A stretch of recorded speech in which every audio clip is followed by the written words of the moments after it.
And the goat shall bear upon him all their iniquities unto a land not inhabited, and he shall let go the goat in the wilderness.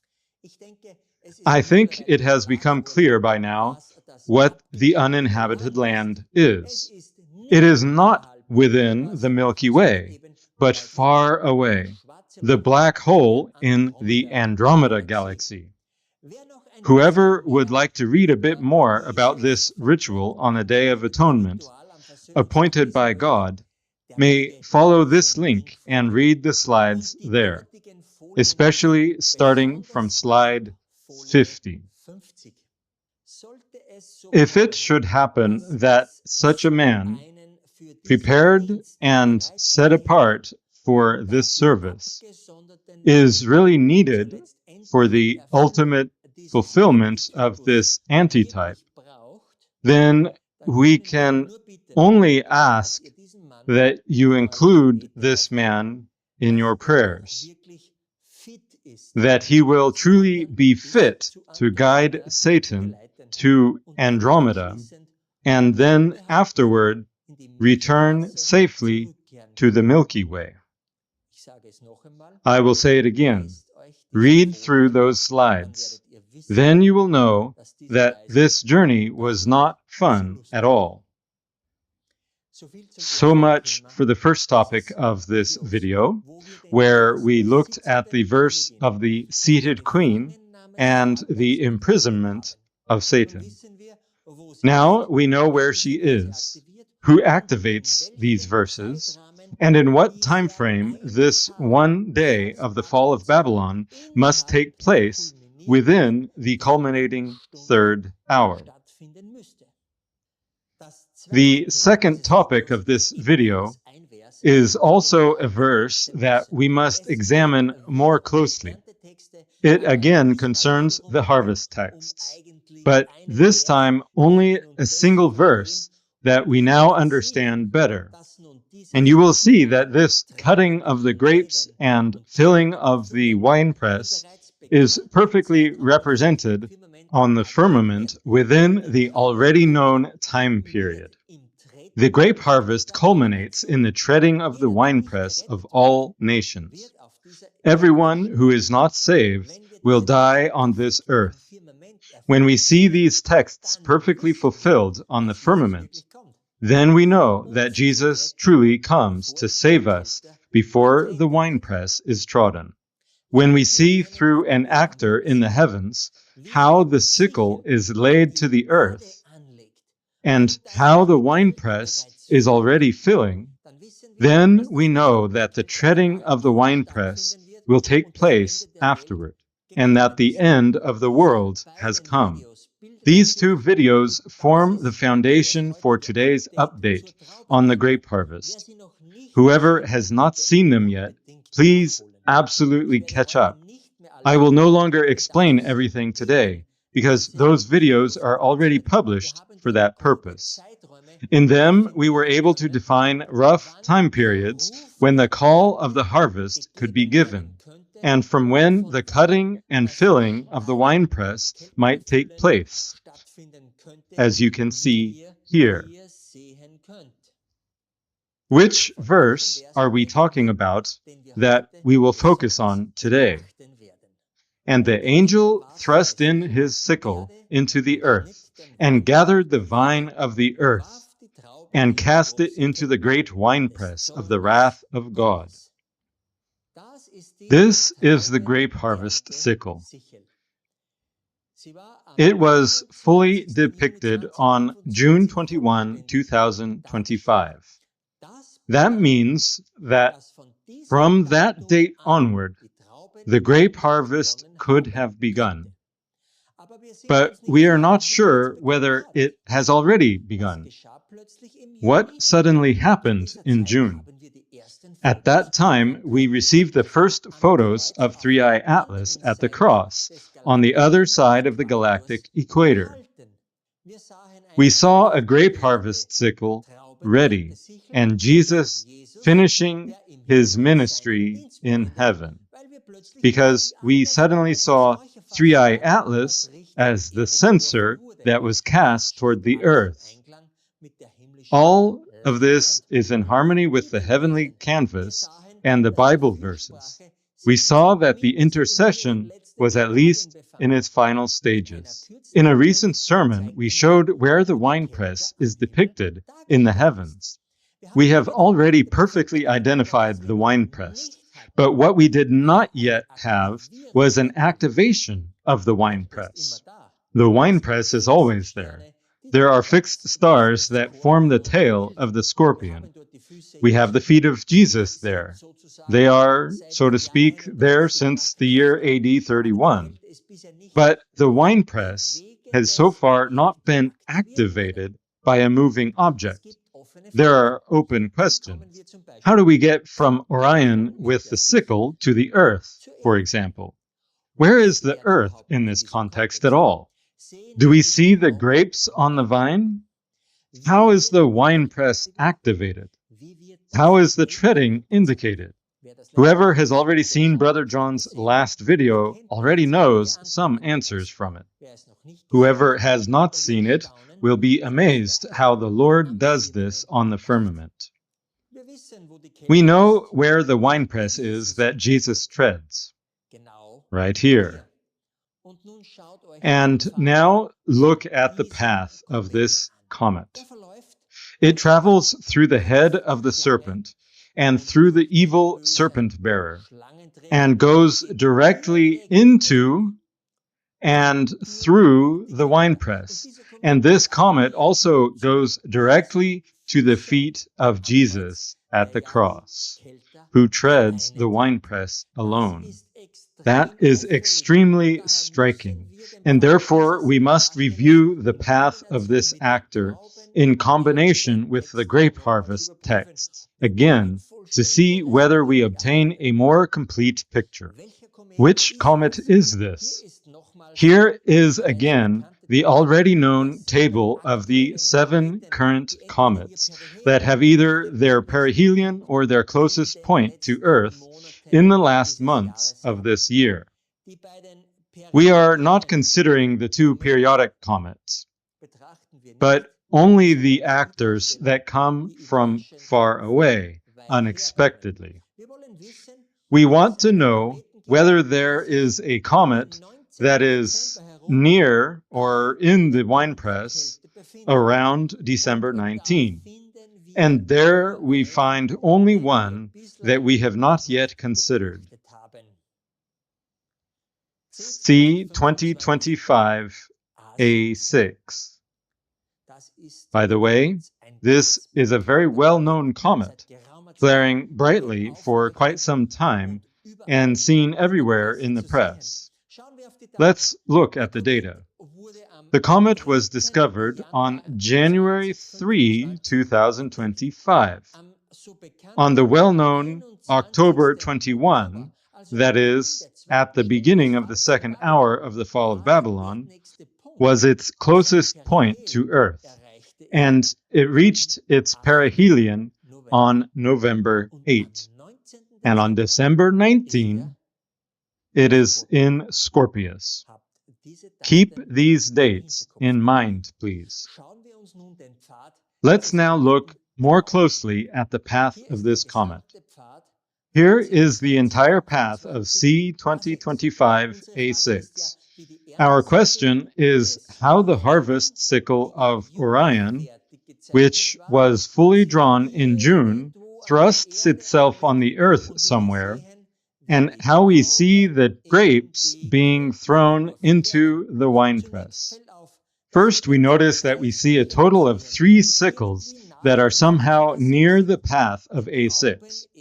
The grape harvest sickle of Orion, the sickle that Pollux is holding in his hand, and the sickle that Bootes, the bear keeper in German, who is a shepherd like Jesus, is holding. And when we think of the verse that the sickle is thrust into the earth, then we must logically examine where A6 had its closest point to earth. From the previous table, we know that it was October 21, And A6 was on that date exactly here in Bootes. That is in the shepherd holding a sickle. Wow, I would say. That is more than fitting.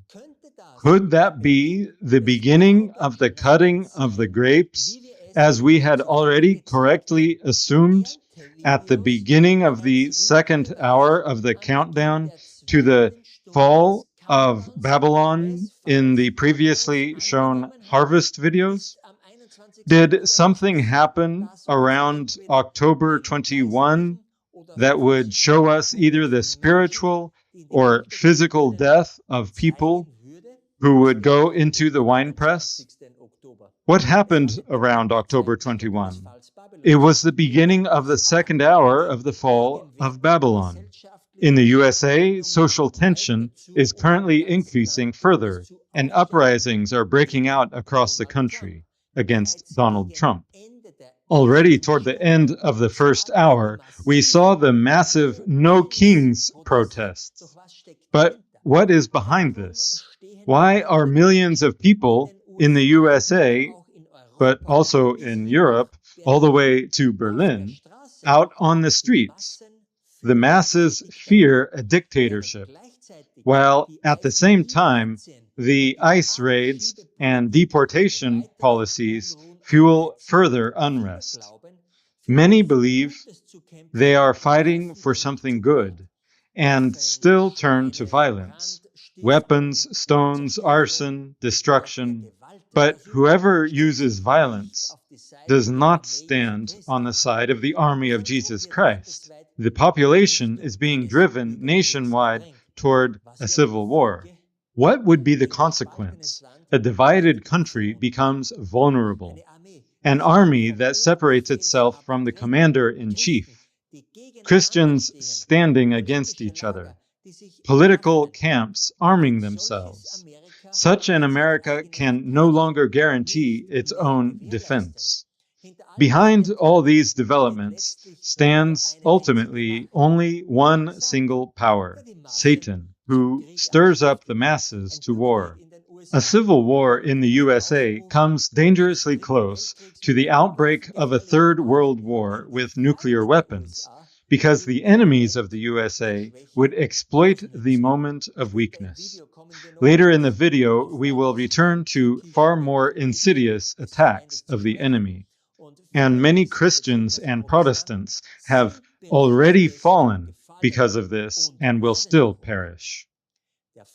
For the sake of completeness, the perihelion should be mentioned once more. It falls on November 8 and lies directly in the serpent bearer. We will later see what Ophiuchus has to do with the grapes. But the serpent bearer commonly stands for the papacy, meaning for the harlot Babylon. And in Revelation 18, we read that Babylon has become a dwelling place of all unclean birds.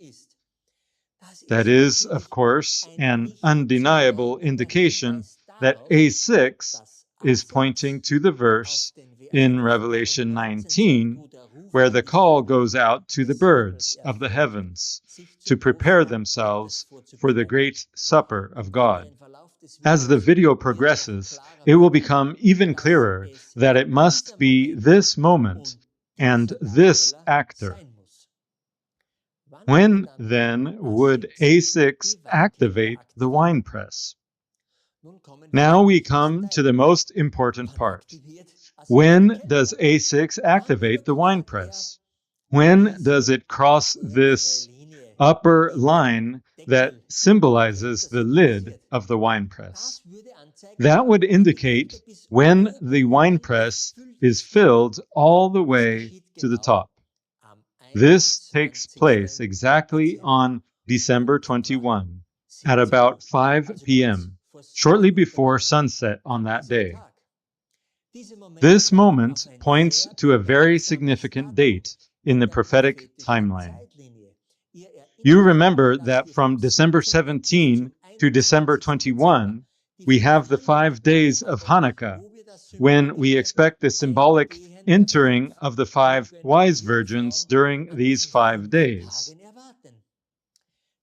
That A6 would point exactly to this date is already exceedingly astonishing. Now, with comet A6, we have for the first time a fairly precise and prominent activator of this wine press. More precisely, here the lid is activated. We must look carefully at what God wants to show.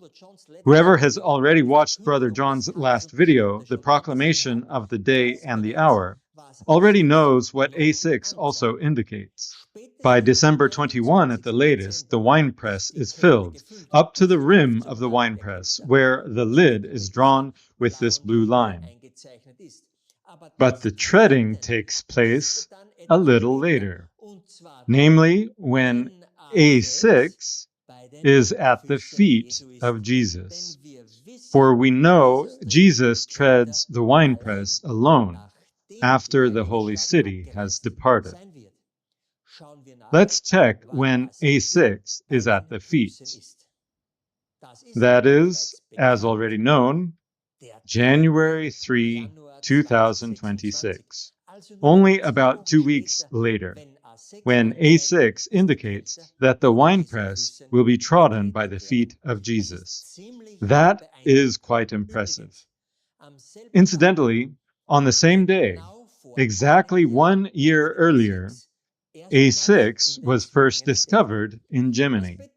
That means that on December 21, the door of grace closes, because it is clear who has been thrown into the winepress, which is then full to overflowing.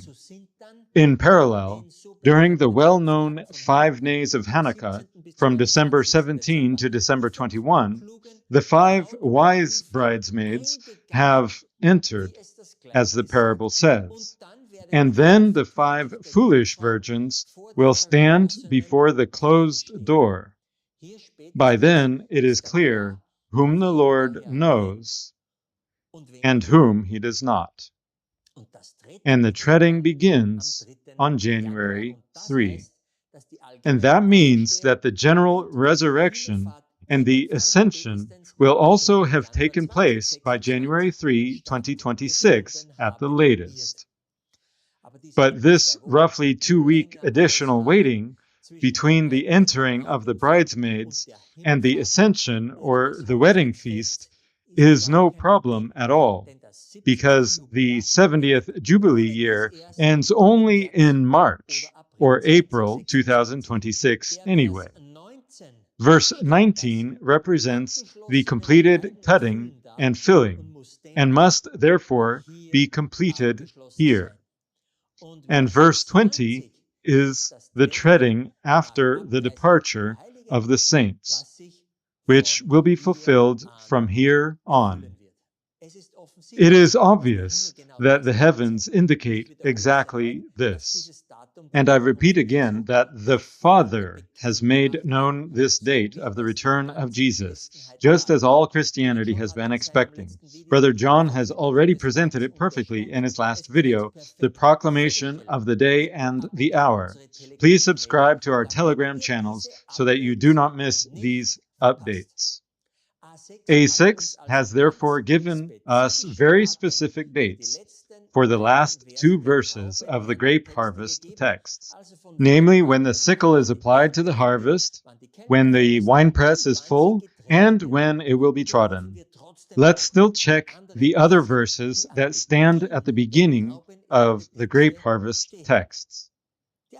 The comet C 2025 A6 Lemon was discovered on January 3 of this year in the constellation Gemini, the constellation of the 2 witnesses. Now observe the curve that the path of A6 makes in the following months. You can already see in the right picture the path of another familiar comet coming from the club of Orion. It is the grape harvest sickle formed by the comet K2. I've listed the constellations through which A6 travels.